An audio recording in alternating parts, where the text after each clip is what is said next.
وذكر فإن الذكرى تنفع المؤمنين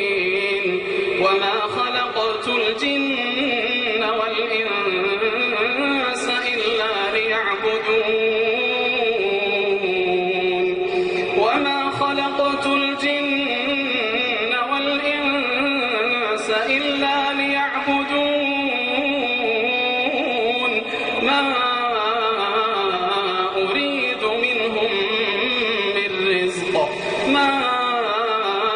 أريد منهم من رزق وما أريد أن يطعمون